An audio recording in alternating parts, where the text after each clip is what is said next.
El laboratorio de José Manuel López Nicolás.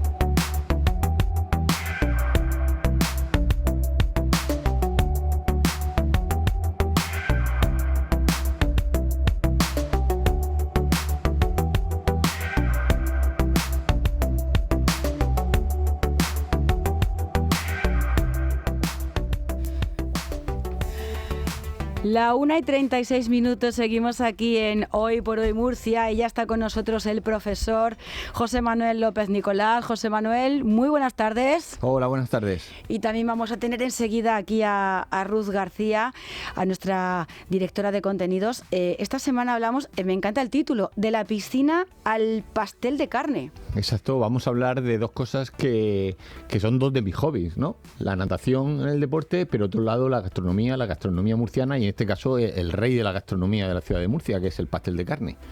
O sea que contigo podríamos hacer un sábado un ¿cómo me lo como? ¿Sobre los mejores pasteles de carne, por ejemplo? O... Sí. Vamos a ver, de Igual otras cosas no, pero de pasteles de carne sí, esto porque polariza además... mucho a la población, porque siempre está el que dice, no, en este sitio no, en este sitio sí.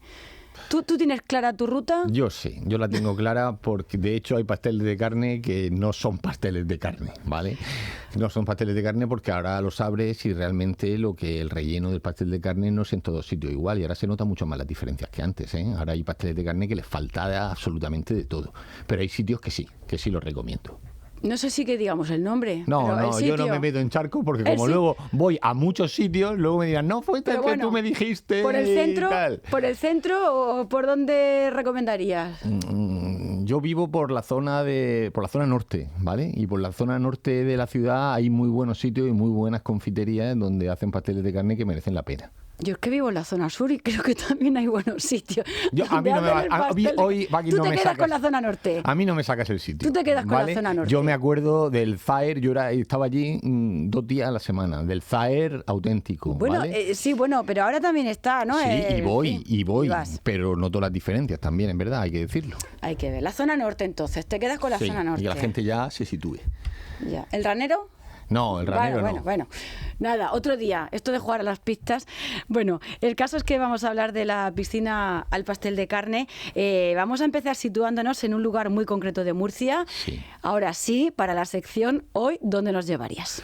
Pues hoy quiero llevar al oyente a la calle Mar Menor, en el barrio Santa María de Gracia, donde estaba el instituto donde yo estudié, el Infante Juan Manuel, y donde se encuentra precisamente la piscina municipal Mar Menor, una de las más importantes de la ciudad. Es una piscina, como muchos sabemos, con 2 vasos, uno grande de 25 por 12,5 metros y el otro mediano de 12,5 por 8, donde muchísimos murcianos aprendimos a nadar siendo niños con aquellas clases.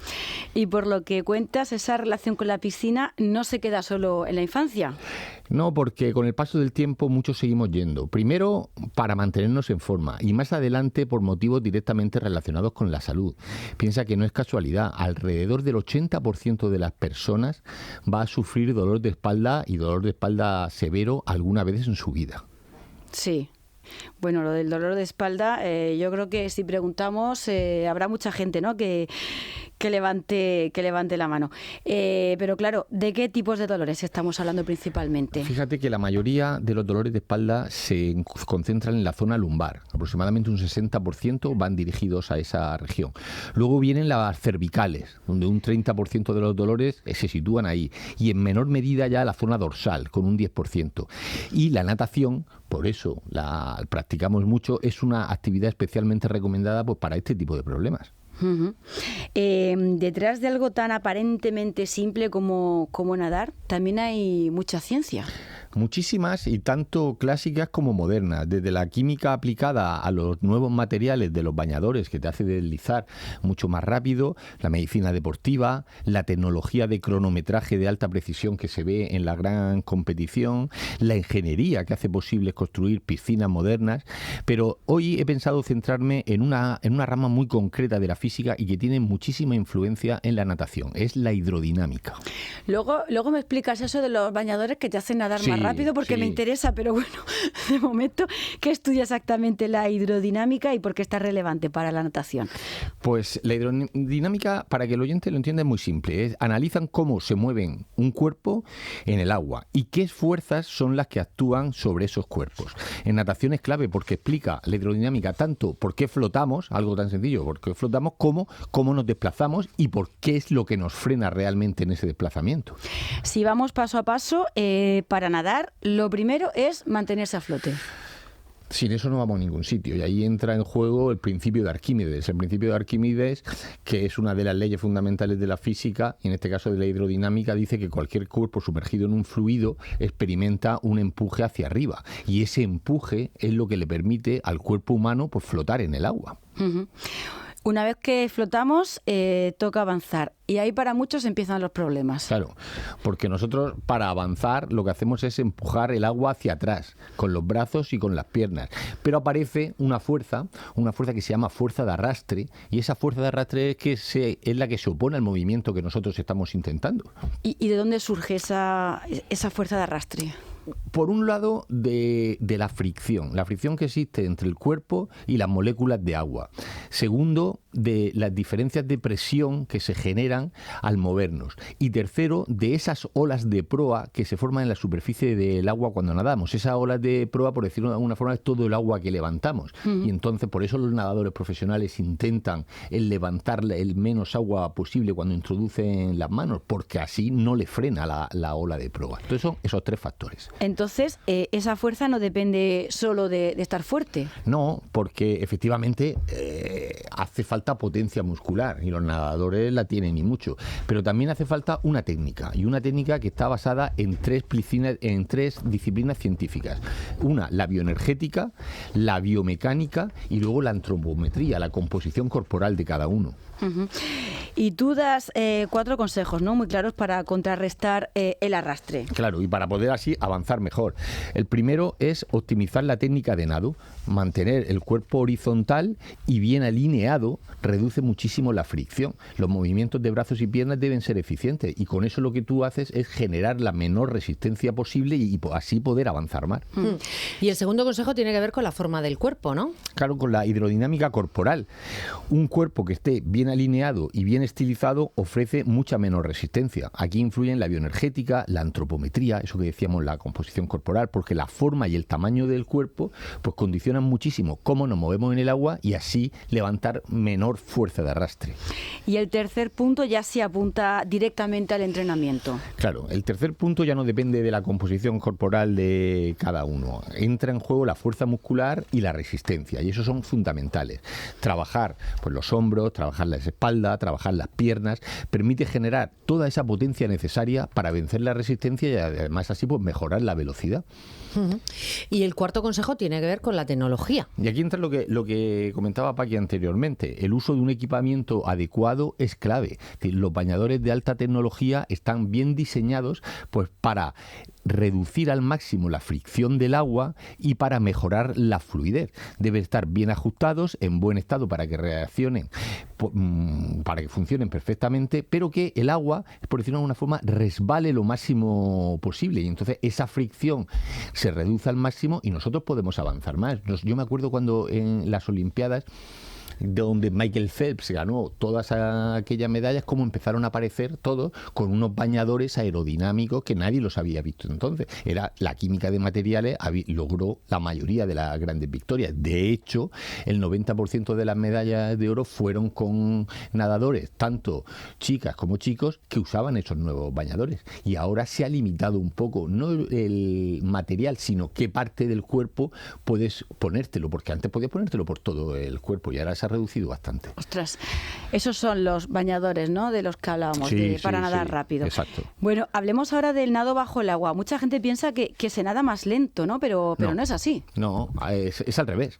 En realidad se nada mucho más rápido bajo el agua porque desaparece la resistencia, la cuarta resistencia esa de la que hablábamos, de la ola de proa. La ola de superficie desaparece cuando vas por abajo. Entonces, por debajo es mucho más rápido. De hecho, hubo una prueba olímpica donde un nadador hizo toda la carrera por debajo del agua y ganó la medalla de oro. A partir de ese momento tuvieron que cambiar el reglamento y tienen que emerger a una cierta distancia de la salida, porque es mucho más fácil por debajo, avanzan mucho más. ¿Y entonces por qué no se nada una prueba entera como los 1.500 metros bajo el agua? Primero, porque lo que hemos dicho, que el reglamento no te lo permite, y segundo, porque fisiológicamente el cuerpo humano no resiste más de una determinada distancia.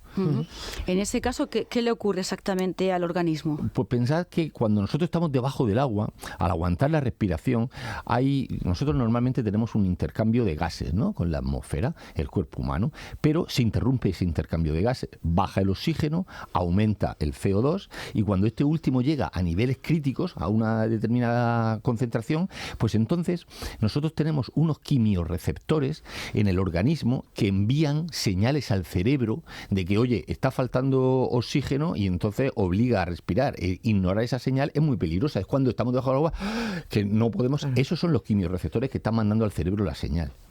Pero lo has mencionado antes, hubo alguien que dominó el nado submarino como nadie, que fue Michael Phelps. Y sí, pensad que hay una cosa bastante curiosa. Michael Phelps ganó 28 medallas olímpicas. Y eso que fumaba porros.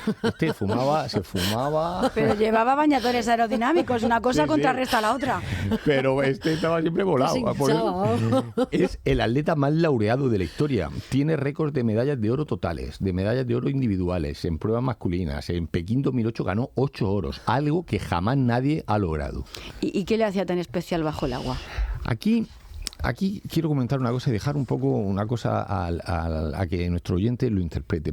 Hemos dicho que nosotros tenemos unos quimiorreceptores que notan cuando nos falta el oxígeno y mandan la señal al cerebro. Pues resulta que Michael Phelps se ha comentado que tenía esos quimiorreceptores no eran muy sensibles, ¿vale? Él tenía un defecto, por decirlo de alguna forma. Entonces, ¿qué ocurre? Que podía aguantar más tiempo sin respirar y sin enviar esa señal al cerebro.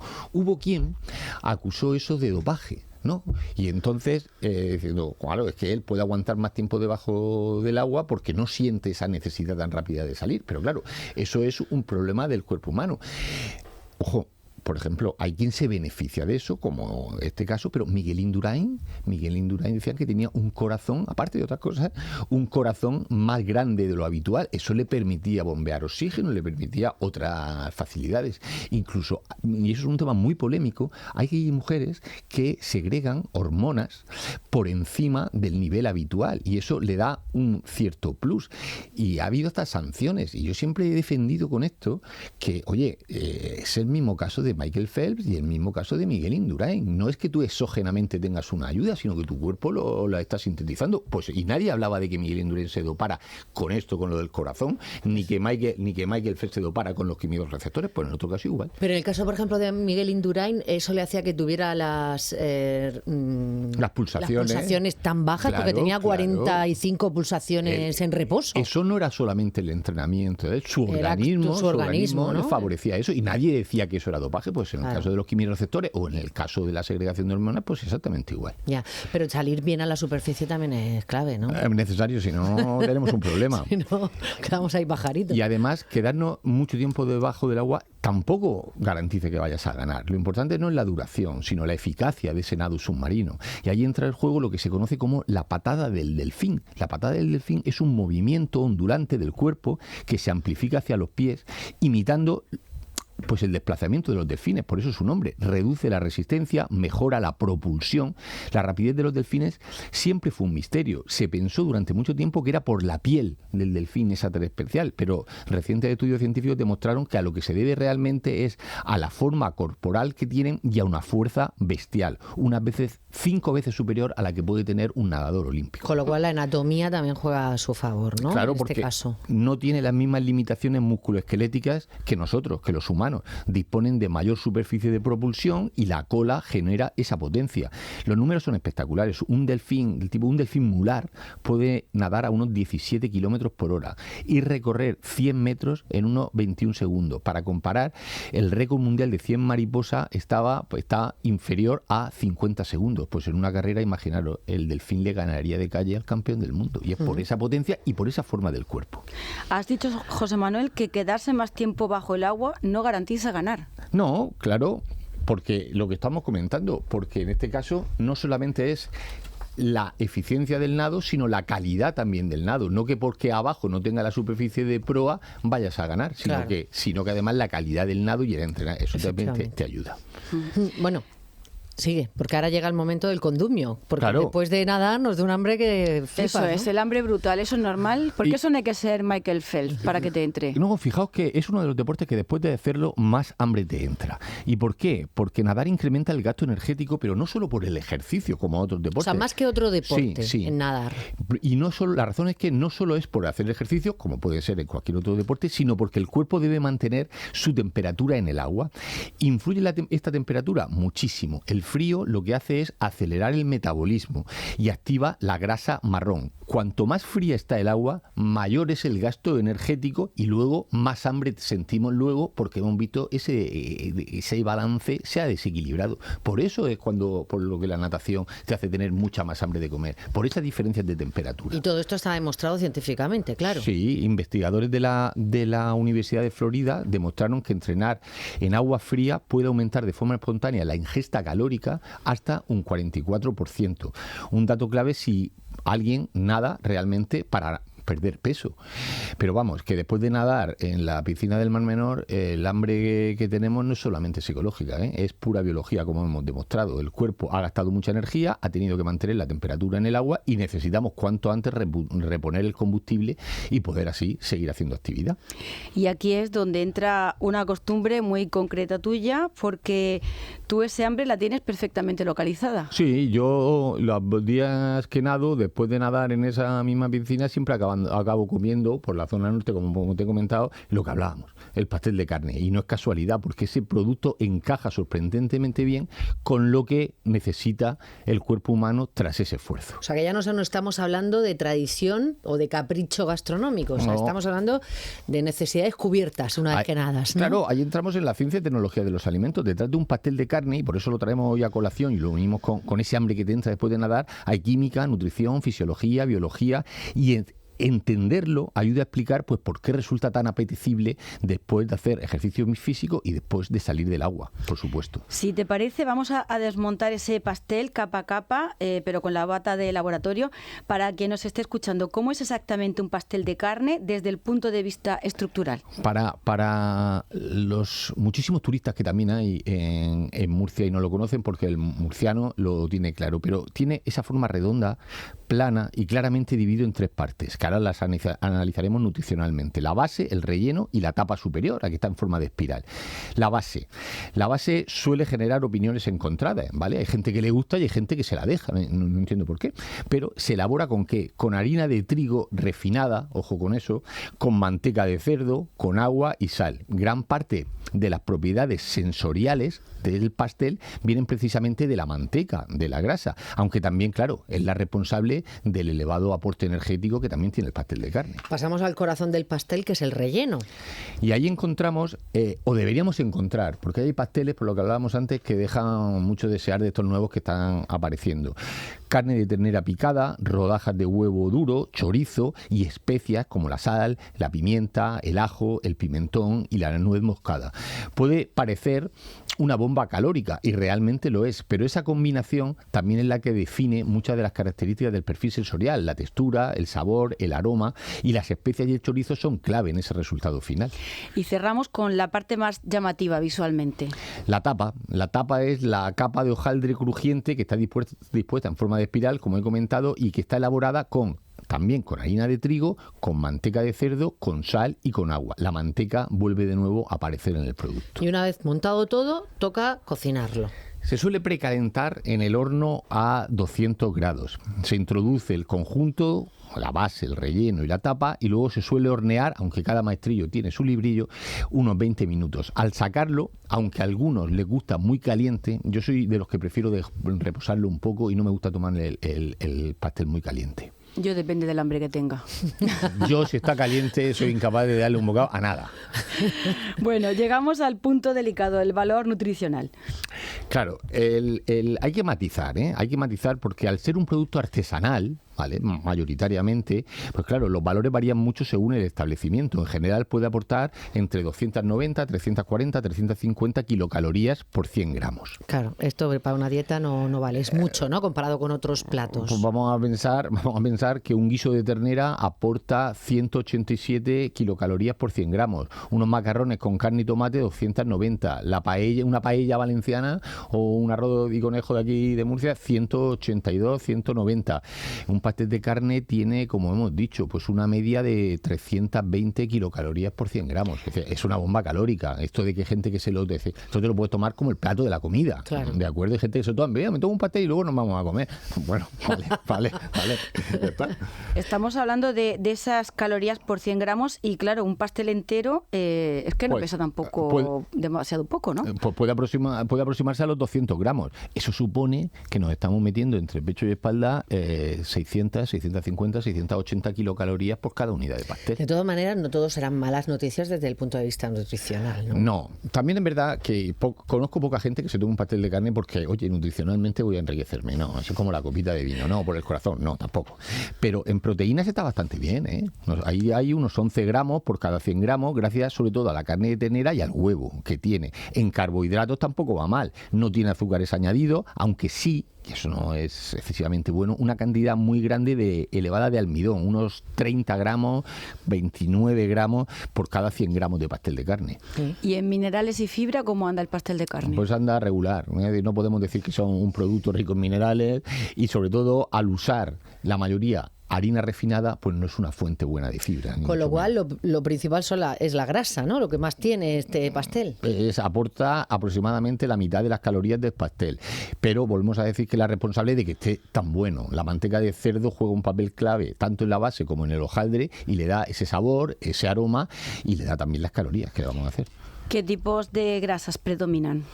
Pues casi el 50% estamos hablando de grasas saturadas, principalmente el ácido palmítico y el esteárico. Pensad que se va recomendando grasas insaturadas. Entre esos monoinsaturados que puede haber, el oleico, y entre los poliinsaturados, el ácido linoleico. ¿Pero estamos hablando de que es un alimento saludable o no? Yo, sinceramente, no podemos decir que es un alimento que se recomienda por que sea un alimento saludable. No, hay muchos otros alimentos mucho más saludables que el pastel de carne. Dicho eso, vamos, lo que hemos dicho, vamos a ver, sería un pecado no tomarlo. Vamos, que el médico no te lo va a recomendar en la consulta. Pero tampoco te va a recomendar la copa de vino, y no es buena y no la recomendamos, pero de vez en cuando es que hay que tomarla. Bueno, se ha hecho una versión más saludable, ¿no? Sí, investigadores de la Universidad de Murcia, junto con la Universidad Miguel Hernández, desarrollaron un pastel bastante saludable, donde cambiaron la manteca, un perfil de ácido graso mucho más saludable, disminuyeron la sal, utilizaron carne de ternera pues mucho más magra, redujeron la pimienta, y en el hojaldre también bajaron la manteca y la sal. ¿Pero está bueno? Eso es lo importante. Oye, un panel de catadores sí que lo tomó, pero también, y dijo que efectivamente no encontraba diferencias significativas con el pastel tradicional. Ahora, ¿veremos el pastel saludable este que estamos hablando en las vitrinas? Pues yo no tengo ni idea de lo que va a pasar y si industrialmente merece la pena. Pero lo que yo sí tengo claro es que yo voy a seguir disfrutando de mi pastel de carne, sea el recomendado nutricionalmente o el de toda la vida. El de toda la vida, que está buenísimo. Me vale. No puedes comerlo todos los días, y es como todo con cabeza. Y sobre todo, pero disfrutarlo. ojo, cuando lo comamos, oye, como base de la comida, no lo hagamos como un aperitivo y luego vienen los problemas. Bueno, pues chicos, la semana que viene más. Ruth, te escuchamos ahora. Venga, José gracias. Manuel, hasta el martes que viene. Hasta el martes que viene. Y a ustedes, hasta mañana. Adiós. No one ever said